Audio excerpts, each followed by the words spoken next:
सबसे पहले हम लगाएंगे अपने ये जो कलश हैं इनके ऊपर कुमकुम, और सब पे नाल के धागे मैंने पहले ही बांध दिए हैं, नहीं तो नाल के धागे भी यहीं बैठ के बांधते थे। और इन पे कर देंगे स्वास्तिक एक एक।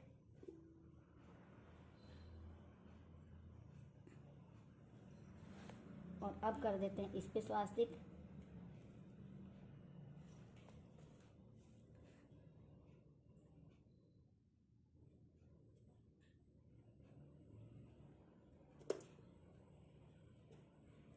स्वास्तिक बहुत शुभ माना जाता है किसी भी चीज पर।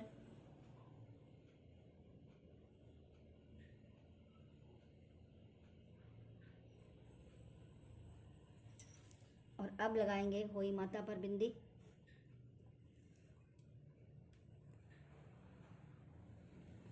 और ये चीनी से ही मुंह जूठा करवाएंगे इनका।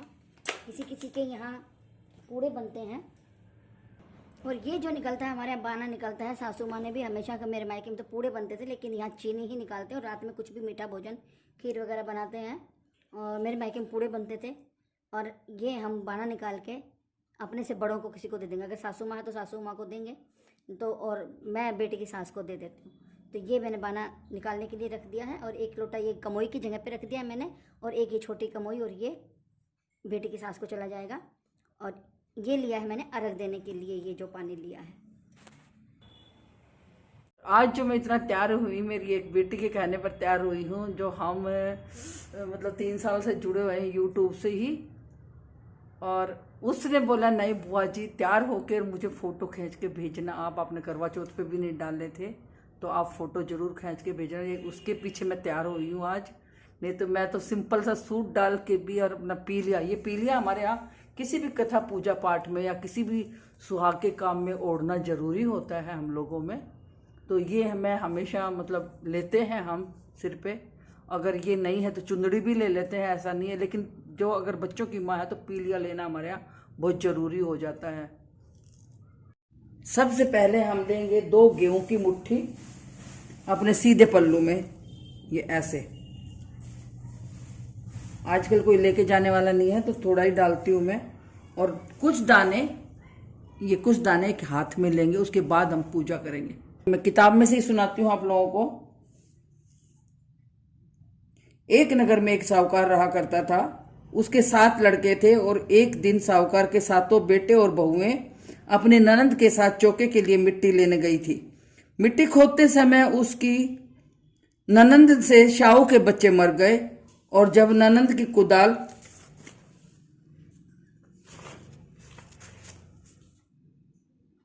के खुरपे पर खून से सना देखा, तो उसने शाहू माता के बच्चे मर जाने के का बड़ा दुख हुआ है। परंतु वह विवश थी, और यह काम उसके अनजाने में हो गया था। शाहू ने कहा कि मैं तुझे शराप देती हूँ, तेरी कोख बांधूंगी। जब वह बोली, भाभियों तुम में से एक मेरे बदले का यह शराप ले लो, तब 6 भाभियों ने तो मना कर दिया। लेकिन सबसे छोटी ने सोचा कि यह अपनी ननंद है, छोटी ननंद है, उसकी कोख बिन जाएगी तो उसकी सासू को बहुत दुख होगा। मेरे तो 6 जेठानियां हैं, उसके बाल बच्चे होंगे। तो ऐसा सोचकर उसने अपनी कोख को बंधवा लिया। दिन बीतते गए, वर्ष बीतते गए, उसके बालक हों और मर जाएं, वह भी होई के दिन ही मरे, इसलिए वह व्रत भी नहीं कर सकी। उसका दिन रोते हुए निकलता था। उसके बड़े बड़े पंडित बुलाए और पूछा कि मेरा यह शराब कैसे कटेगा।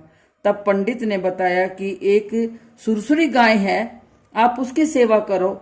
शाहू की बहन है वो। तो जब सुरसुरी खुश होगी तब अपनी बहन से कहकर आपकी कोख छुड़वा देगी। पंडितों की बात मानकर वह दूसरे दिन ही गाय के सेवा में करने लगी। बहुत दिन बीत गए।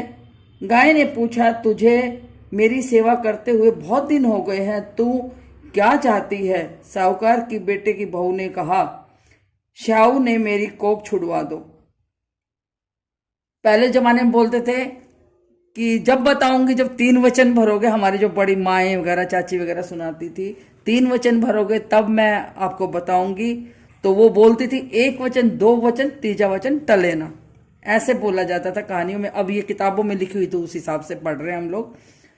तो गाय ने कहा कि क्या बात है, तू मेरी सेवा कर रही है इतने दिनों से, तुझे क्या चाहिए बता। तो साहूकार के बेटे की बहू ने कहा, शाहू ने मेरी कोख छुड़वा दो। लेकर उजाड़ बावनी में गई। दूसरे ही दिन वह आई और गाय उसे एक उजाड़ बावनी में ले गई। वहां शाहू ने कहा, आ बहन, बहुत दिनों में आई है, यह तुम्हारे साथ कौन है। तो गाय ने बोला कि मेरी सेवा करती है। जब शाहू ने कहा कि मुझे मेरे बच्चे की रखवाली के लिए चाहिए, तो सुररी गाय बोली, इसे तो रख ले। साहूकार के बेटे की बहू उसकी सेवा करने लगी। एक दिन शाहू बोली, तू कौन है और इसकी इतनी उदास क्यों रहती है। साहूकार के बेटे की बहू ने आंखों में आंसू लेकर आई और बोली, कोई बात नहीं। जब शाहू ने बोला, नहीं तो मुझे बता, क्या बात है, सारे संकट दूर करूंगी। साहूकार के बेटे की बहू बोली, वचन दे। शाहू ने वचन दिया तो उसने सारी बात बता दी। शाहू ने कहा कि तूने मुझे ठग लिया है, कोई बात नहीं, सेवा बंदगी से सब कुछ हो सकता है। आज के बाद तेरी संतान नहीं मरेंगी तथा पिछले 7 बेटे और बहुएं भी साथ घर में जाएंगे। यह आशीर्वाद और बहुत सारा धन देकर विदा किया। जब वह घर आई तो 7 बेटे और बहुएं घर पर ही मिले। उस दिन ओही का व्रत था। कढ़ाई की सब बहू बेटों के साथ बैठकर कहानी सुनी। इधर उसकी जेठानियाँ बोली, जल्दी जल्दी कहानी सुन लो, नहीं तो वो रोने लगेगी। तब उन्होंने कहानी सुनकर अपने लड़कों को भेजा और आकर देखा तो क्या देख रहे हैं कि 7 होई मंडी हुई हैं, 7 बहुएं हैं और खूब कहानियाँ सुन रहे हैं और खूब उज्जवन कर रहे हैं, बाणा कर रहे हैं। हे होई माता, जैसे तूने देवरानी की करी, ऐसी सब के ऊपर कृपा करना। जय ओई माता। गणेश जी की कहानी। एक मेंढक और मेंढकी थे, तालाब के किनारे पर रहते थे और मेंढकी हमेशा गणेश जी का नाम लेती थी, जय गणेश जय गणेश जय गणेश। और मेंढक नाराज होता था उससे कि क्या तू सारा दिन पराये आदमी का नाम लेती रहती, तू मेरा नाम लिया कर। फिर भी वो नहीं मानी, वो गणेश जी को ही पूछती रही। और फिर मेंढक नाराज हुआ कि तू मेरा नाम लिया कर, तू पराये आदमी का नाम नहीं लेगी। तो वो मेंढक मेंढक करने लग गई। जब भी बात करे वो मेंढक का ही नाम ले, गणेश जी को का नहीं लेती थी। एक दिन धोबी आया पानी भरने के लिए और अपनी नांद में वो दोनों को भी साथ में ले गया। अब जाते ही धोबी ने क्या किया, कपड़े उबालने के लिए उसने जैसे ही आंच पर पानी चढ़ाया तो पानी गर्म होने लगा, तो उनको तपत लगी। फिर मेंढक ने मेंढकी से कहा कि तू अपने भगवान का नाम ले। तो मेंढकी बोली, नहीं, मैं तो तेरा ही नाम लूंगी। तो मेंढका भी और मेंढकी भी दोनों जने बोलने लगे, जय गणेश जय गणेश जय गणेश। और जय गणेश करते करते धोबी का गधा आ गया इतनी देर में, और उसने उस मटके पर लात मारी नांद पर, और दोनों उछलते हुए अपनी जगह पर चले गए। हे गणपति महाराज, जैसे मेंढका मेंढकी को छुड़ाया ऐसे सबको छुड़ाना। जय। अब देते हैं अर्घ। सभी को एक बार फिर से होली अष्टमी की बहुत बहुत शुभकामनाएं। सबके बाल बच्चे, सबकी माताएं, पिता, परिवार बना रहे। थैंक यू सो मच सुनने के लिए।